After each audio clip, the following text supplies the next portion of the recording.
예, 시크릿 주주 이어가겠습니다. 이베스트 투자증권 이비조 영업팀의 염승환 부장과 함께합니다. 어서 오십시오. 네, 안녕하세요. 네, 안녕하세요. 먼저 개인들이 또 한 주 동안에 어떤 종목을 많이 샀나, 어떤 종목을 가장 관심 있게 많이 봤나 화면 통해서 함께 확인해 보도록 하겠습니다. 딱 봐도 역시 달라지지 않는 건 이제 삼성전자와 SK 하이닉스고 뭐 카카오와 네이버도 보이고 역시 이제는 고퍼스보다는 다시 레버리지 쪽으로 네. 많이 가고 계신 것 같고 이외에도 SK 이노베이션, 페노션이 있는데요. 일단 첫 번째로 가장 눈에 띄는 건 어제 아침에 그 다른 방송 시크릿 주주에서도 염승환 부장께서 모두가 경기 민감주만 얘기하고 있는데 다시 좀 성장주 봐야 된다. 특히 이제 카카오에 대해서 강조를 많이 하셨어요. 그리고 아니나 다를까 어제 오늘 급등 흐름을 기록하고 있는데 카카오에 대해서 그리고 성장주에 대해서 좀 어떤 변화를 감지하고 계신 거예요? 그러니까 어차피 영원히 뭐 계속 가치주만 가는 것도 아니고 성장주도 가는 거 아니니까 항상 균형은 필요한데 요새 가치주가 좀 너무 약간 오버슈팅은 했거든요. 그리고 주변에서 다 가치주 얘기만 해요. 그러니까 1월 달에는 성장주 얘기만 했고 쏠림이 너무 심했다는 얘기죠. 그래서 일단 저는 좀 성장주에서 좀 이렇게 그 최근에 가격들이 많이 빠졌잖아요. 그래서 좀 그 안에서도 그래도 성장이 가장 확실한 카카오가 그래도 지금 장에 좀 대안주가 되지 않을까 싶어서 어제 아마 좀 말씀을 좀 드렸던 거고 사실 이 말씀은 드리고 싶어요. 너무 막 성장주다 가치주다 이렇게 구분할 필요는 사실 없고요. 사실 엄밀히 말하면 금리가 뭐 올라간다고 해서 여러분이 카카오를 사용을 안 할 것도 아니고 전기차가 안 팔립니까? 금리가 5% 가면 그러니까 그런 건 아닌데 너무 이제 민감하게 받아들이는 거죠. 그러니까 시장에서 워낙 이런 이슈들이 나오다 보니까 근데 다행인 건 증시가 오늘 우리 한국도 그런데 되게 고무적인 건 금리 변동성에 이제 시장이 조금 적응을 하기 시작했어요. 그러니까 우리가 원달러 환율도 너무 높을 때는 처음엔 악재인데 급하게 갔을 때는 어느 정도 횡보하면은 시장이 바로 적응을 해버립니다. 그것처럼 금리에 이제 조금 둔감해지는 그런 흐름으로 가고 있어서 긍정적이고 그런 경우에 성장주한테 되게 좋은 건데 결국 뭐 카카오 같은 성장주들이 이젠 좀 다시 한번 반격에 나설 때가 됐다 이렇게 말씀드리고 싶고 그리고 카카오는 여러 가지 뭐 이슈들이 워낙 많잖아요. 생활 밀착형 기업이고 사실상 그다음 올해 어제 SK 바이오사이언스의 그 대박 그 청약을 보면서 다음 타장 카카오뱅크가 아닌가. 약간 그게 또 머릿속에 떠오르긴 하더라고요. 근데 어쨌든 자회사들이 아직도 많이 남아 있어요. 상장할 수 있는. 그래서 그것도 하나의 좀 모멘텀이 될 것 같고 그다음에 뭐 이베이 코리아 뭐 인수 얘기도 좀 있긴 있는데 그거 관련해 가지고는 뭐 여러 가지 얘기들은 있지만 어쨌든 외형 확장에는 또 도움이 될 수도 있는 거니까 여러 가지 시장에서는 되게 긍정적으로 바라보고 있는 것 같아요. 그래서 가격이 싸졌는데 기업의 가치는 하나도 바뀐 게 없습니다. 오히려 좋아지고 있기 때문에 단연코 저는 좀 대장주로 카카오로 좀 말씀을 드렸던 거고 뭐 앞으로 그리고 어제 그 로블록스라는 메타버스 관련 기업이 상장을 했는데 지금 시총이 거의 우리나라 돈으로 40조가 넘어요. 게임 만드는 사실 돈을 아직 벌지 못하거든요. 크게 쿠팡이 70조. 근데 카카오가 지금 50조가 안 된단 말이에요. 이게 저는 이게 말이 안 된다고 생각해요. 그러니까 너무 아직도 저는 싸다. 그러니까 시총만 보면은 미국이 잘못된 건지 한국이 잘못된 건지 모르겠지만 여전히 너무 매력 있다 이렇게 말씀드리겠습니다. 어쨌거나 많은 분들이 그 얘기 하잖아요. 쿠팡이 이 정도인데 나는 라는 것 때문에 앞으로의 성장성이나 그리고 시장에서 재평가를 받을 수 있는 시간도 좀 있을 텐데요. 카카오에 대해서 여전히 긍정적인 얘기를 해주셨으니까 앞으로의 흐름들도 다시 한번 좀 봐야 될 것 같고요. 그리고 앞에서 좀 특이할 만한 게 개인들의 순매수 탑10 중에서 SK이노베이션과 페노션이 있어요. 이 두 종목에 대해서는 좀 어떻게 보세요? 일단 이노베이션도 오늘 이제 오랜만에 좀 올랐잖아요. 사실 근데 문제는 LG화학과 합의가 좀 돼야 되는데 오늘도 기사 보니까 합의하기가 쉽지 않다는 식으로 기사가 또 나왔더라고요. 찾아보니까 그래서 여전히 금액이 문제예요. 그러니까 합의를 안 하겠다는 건 아니고 두 양사 간의 금액 차가 있어요. 근데 어쨌든 너무 커요. 접점을 찾아야 됩니다. 지금 사실 급한 건 SK 이노베이션이에요. LG화학이 급할 이유는 없죠. 왜 이겼기 때문에 승자의 여유인데 SK 이노베이션이 이제 어떤 뭐 이사회 결정이 나올지 모르겠지만 제가 봤을 때는 이 금액을 안 맞추면 결국에는 이제 그 명령이 들어가게 되면 미국의 사업 자체를 못하고 이게 미국에서 끝나는 게 아니잖아요. 유럽 소송도 들어갈 수가 있어요. 전 세계 다 들어가거든요. 아예 사업 접어버릴 수도 있는 그러니까 최악의 가정이죠. 그렇게 봤을 때는. 그래서 뭐 일단은 LG화학과 합의를 해야 될 것 같습니다. 그래서 그 시점까지는 좀 기다려 보시고, 다만 저는 개인적으로 합의할 거라고 보거든요. 어쨌든 합리적인 가격에서 합의를 한다고 보고 있기 때문에 지금 주주분들은 일단 좀 너무 우려하지 마시고 조금 더 상황 지켜보자, 이런 좀 말씀드리고 싶고, 페노션은 어제도 BDI 지수가 엄청 올랐더라고요. 네. 그래서 지금 요새 운임 지수가 공행진하고 있는데 원자재 가격에 연동이 됩니다. 근데 원자재 가격이 뭐 당장 꺾이거나 그런 건 아닌데 최근에 어쨌든 많이 오른 건 사실이니까 단기적으로는 변동성이 나올 수 있습니다. BDI 지수도. 그래서 그런 부분에 있어서는 너무 추격 매수보다는 그냥 보유하신 분들이 조금 더 원자재 가격이 좀 상승이 꺾일 때까지 좀 가져가는 전략으로 대응하시면 좋을 것 같습니다. 왠지 부장님 성향상 페노션에 대해서는 그렇게 긍정적으로 말씀하실 것 같지는 않은데. 근데 너무 안 갔어요. 네. 페노션. 너무 안 가서? HMM에 비해서 정말 많이 안 갔더라고요. 상대적으로 좀 저평가된 메리트는 있어요. 그 관성은 좀 네. 생길 수 있겠네요. 네. 페노션에 대해서도 한번 얘기를 이렇게 들어봤고요. 그러면 이번에는 이제 염블리의 시크릿 노트를 한번 공개하는 시간 갖도록 하겠습니다. 첫 번째 장 화면 통해서 확인해 보시죠. 외출 증가세 음식료주 꿈틀입니다. 음식료주에 대해서 한번 얘기를 해볼까 하는데 좀 어떻게 흐름 예상하고 계세요? 그러니까 제가 오늘 말씀드리고 싶은 음식료는 우리가 흔히 아는 그 음식료가 아니고 여러분이 먹는 음식료가 아니로 이제 그 B2B라 그러죠. 네. 기업들한테 납품하는 회사원들이 먹는. 예, 먹는 단체 급식 같은 네네. 거 있죠. 뭐 식자재. 예. 예, 아니면 우리 뭐 호텔이나 아니면 뭐 백화점 같은 데 갈 때 푸드코트 같은 푸드코트. 거. 예, 네. 그런데 이제 대부분 B2B 회사들이 납품을 하잖아요. 그쪽을 우리가 좀 오늘 한번 봐보자 라는 측면에서 좀 말씀드리는 거고, 아니 제가 이렇게 이쪽을 좀 보다 보니까 아니 주가가 아직도 안 갔더라고요. 왜냐하면 지금 코로나 리스크는 분명히 탈출하는데 아니 여행 항공주가 아직 해외여행도 못 가는데 주가가 코로나 이미 전을 넘어버렸어요. 네. 근데 이 기업들은 물론 아직은 단체 급식이나 이게 완전히 정상화된 건 아닌데 분명히 하반기에 누가 생각해도 상식적으로 정상화 되거든요. 네. 예, 근데 그런 상황으로 봤을 때 주가 올라가야 정상인데 너무나 안 갔더라고요. 그러니까 이건 뭔가 사람들이 아직도 너무 관심이 없는 것 같아요. 예, 그래서 일단 음식료 쪽에서 특히 그 식자재라든가 단체 급식 쪽에 우리나라에 몇 개 없습니다. 사실 뭐 찾아보시면 몇 개 없지만 그 기업들 매출 회복 좀 기대해 보시고, 그러니까 이런 분들이 있어요. 투자하실 때 나는 숫자 확인하고 하시겠다. 늦어요.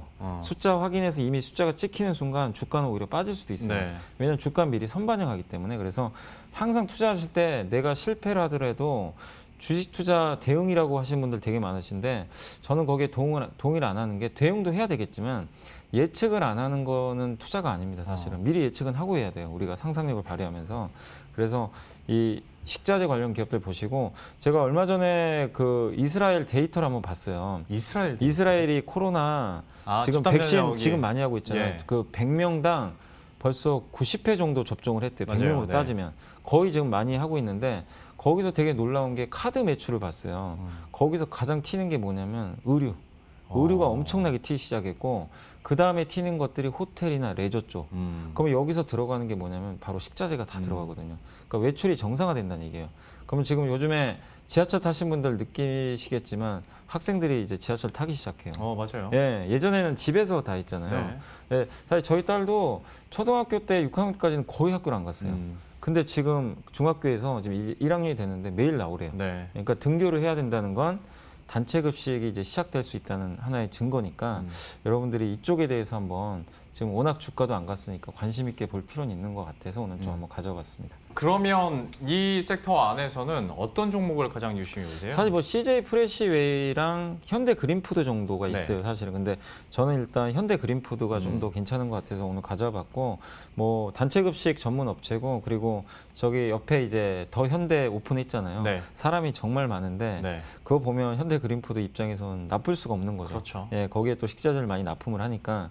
그래서 백화점 매출이 증가하면서 지금 상당히 점프를 할 것 같고, 그리고 백화점의 명품 매출이 지금 어마어마하다고 하던데 백화점 가서 여러분들 뭐 하시죠? 물건만 사가지고 오는 거 아니잖아요. 네. 가서 다 먹고 밥도 와요. 예, 먹고 오니까 그런 관점에서 지금 현대 그린푸드가 그 수혜를 전 톡톡히 누릴 수 있다고 좀 생각하고 있습니다. 그래서 좀 더 이상 지금 나쁠 거 없는데 모멘텀이 좀 생긴 상황이고, 그리고 되게 재밌는 게 현대백화점 그룹의 지주사예요. 네. 현대 이 그린푸드가. 그래서 홈쇼핑, 현대 리바트, 뭐 백화점 다 가지고 있고 지분 가치가 한 7,400억 정도 되는데 현재 시가총액 1조가 좀 안 되니까 굉장히 좀 가격적으로도 매력이 있는 것 같습니다. 그래서 현대 그린푸드 더 잃을 게 없는 상황이니까 한번 눈여겨보시면 좋을 것 같습니다. 예, 현대 그린푸드에 대해서 첫 번째 시크릿 노트의 종목 찾아봤고요.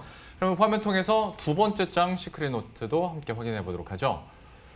두 번째는 경기 회복 기대감의 산업별 증설 가속화입니다. 이거는 그러면 이제 포인트와 섹터를 어디에 초점을 둘지도 한번 얘기는 들어봐야 될 것 같은데요. 요새 이제 포인트 예, 보세요. 증권사 보다 보면은 많이 나오는 게 투자 많이 할 거다. 설비 네. 투자. 왜냐하면 그동안 이제 재고가 좀 많이 있었는데 재고가 요새 많이 줄고 있어요. 줄면서 출하가 많이 늘어나는데 근데 요새 공급 부족 얘기 계속 나오잖아요. 결론적으로 이제 생산이 정상화돼야 되는데 그러려면 투자가 들어가야 됩니다. 네. 설비 투자. 반도체도 마찬가지고 뭐 2차 전지뿐만 아니라 모든 게 다 쇼티지 상태예요. 그래서 투자가 들어가는데 이거는 화학이나 철강 같은 경기 민감 업종도 요새 좋았던 이유 중에 하나가 이렇게 수요는 증가하는데 공급이 안 되니까 가격이 맞아요. 튀잖아요. 네. 그래서 좋은데 물론 화학 철강주 입장에서는 좀 안 좋을 수 있는 게 이러면 이제 증설 들어가면 또 나중에 공급가임 발생할 수 있는데 근데 결국엔 증설 안 할 수는 없습니다. 증설은 필연적으로 따라오는데 그 증설할 때 수혜를 받을 수 있는 업체들이 있어요. 그러니까 만약에 정유 공장을 짓거나 화학 공장을 짓거나 그럴 때 들어가는 기자재 회사들 있잖아요. 네. 거기 납품하는 그 회사들을 그러니까 이쪽도 사실 찾아보시면 여러분들이 관심 가져보시면 좋은데 그러니까 우리가 한 가지 더 나아가는 거죠. 증설하면 어느 게 수혜를 받을까? 항상 우리 반도체만 찾잖아요. 그렇죠. 장비주 뭐 이런 네. 거. 근데 그거 말고 아니 화학과 철강도 증설할 텐데. 아. 그럼 거기서 근데 많은 분들이 거기서 막혀요. 도대체 뭐가 있지?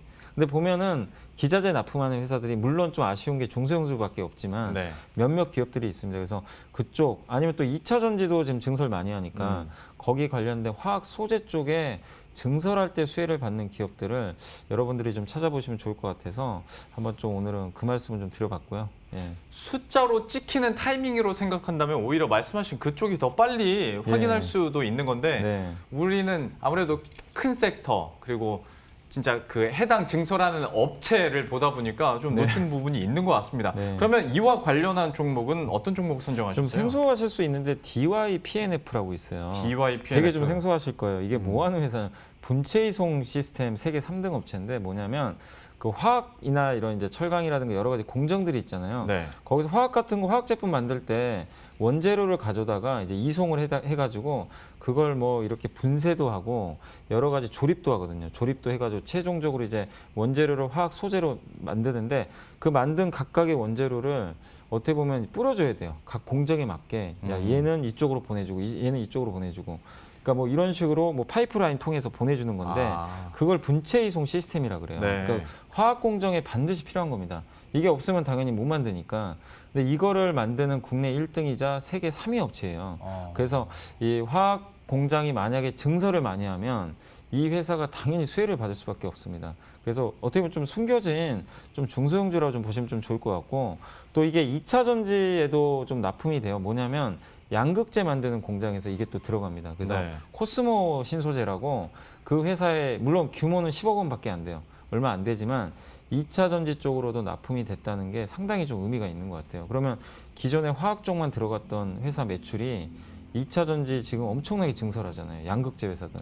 이쪽으로까지 넘어갈 수가 있기 때문에 상당히 그런 부분에서 긍정적인 것 같습니다. 그리고 여전히 실적도 되게 양호하고 DYPNF 같은 경우는 지금 PER도 그렇게 높은 수준은 아니기 때문에 여러분들이 좀 관심 있게 보시면 좋을 것 같고 어쨌든 방점은 물론 2차 전지도 있지만 건설사들 뭐 SK건설이나 GS칼텍스, 뭐 현대건설, 대림산업 이런 기업들이 다 보면은 그 정유공장이나 화학공장을 정말 많이 짓는데 거기에 따른 수혜를 톡톡히 누릴 수 있는 그런 기업이라서 오늘 좀 한번 말씀을 드려봤습니다. 어쨌든 좀 너무 생소한 종목일 수 있지만 한번 여러분들 좀 관심 있게 보시면 좋을 것 같습니다. 그러니까 계속 여쭤보고 싶은 게 이 종목은 어디서 찾으신 거예요? 아니, 갑자기. 저는 다 증권사 보고서를 다 보니까 아, 전 메모를 해놔요. 네. 그러니까 저도 사실 DIPM 잘 몰랐거든요. 네. 근데 사실 저희 당사의 그 스몰캡 담당 연구원님이 매월 월보를 쓰시는데 네. 거기에 이제 월보를 보다 보니까 되게 생소한 거예요. 그래서 읽어봤는데 이거 되게 흥미롭더라고요. 근데 이제